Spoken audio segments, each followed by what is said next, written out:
Disturb করলে খবর আছে। এসপিকে নিষিদ্ধ ছাত্রলীগ সভাপতির হুমকি, ক্ষমতার উৎস কি ভারত?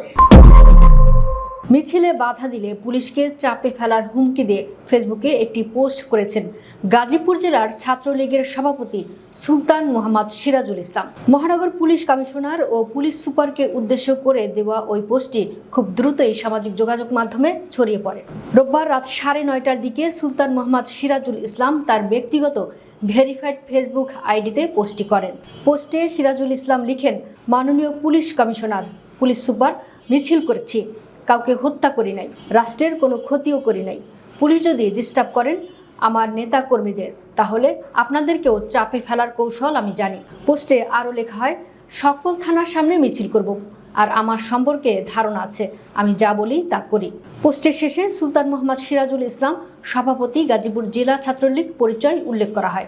এদিকে পোস্টটির মন্তব্যের ঘরে নেটিজেনদের কাউকে এই পোস্টের সমর্থনে, কাউকে বিরোধিতা করে, আবার কাউকে ব্যঙ্গাত্মক মন্তব্য করতেও দেখা গেছে।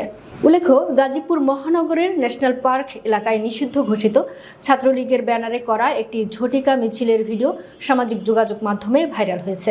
শনিবার অনুষ্ঠিত ওই মিছিলের ভিডিও রোববার বিভিন্ন সামাজিক যোগাযোগ মাধ্যমে ছড়িয়ে পড়লে ঘটনাটি নিয়ে ব্যাপক আলোচনা শুরু হয়। ভিডিওটি প্রকাশের পর মিছিলে অংশগ্রহণকারীদের শনাক্ত ও গ্রেফতারে তদন্ত শুরু করেছে গাজীপুর মেট্রোপলিটন পুলিশ।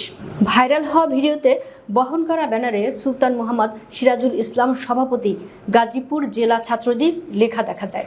তবে স্থানীয় একাধিক সূত্রের দাবি, গাজীপুর জেলা ছাত্রলীগের সভাপতি সুলতান মোহাম্মদ সিরাজুল ইসলাম বর্তমানে দেশের বাইরে অবস্থান করছেন। এছাড়া স্থানীয়দের ভাষ্যমতে মিছিলে শ্রীপুর উপজেলা ছাত্রলীগের আহ্বায়ক সোহাগ সরকারের নেতৃত্ব দিয়েছেন বলে জানা গেছে। তবে এসব তথ্যের সত্যতা যাচাই করছে পুলিশ।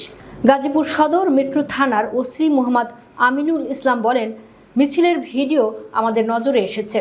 প্রাথমিকভাবে জানা গেছে, জেলার বিভিন্ন এলাকা থেকে কিছু ব্যক্তি এসে আকস্মিকভাবে মিছিল করে দ্রুত ঘটনাস্থল ত্যাগ করে। ভিডিও ফুটেজ, স্থিরচিত্র ও অন্যান্য তথ্য উপাত্ত বিশ্লেষণ করে অংশগ্রহণকারীদের পরিচয় শনাক্তের কাজ চলছে।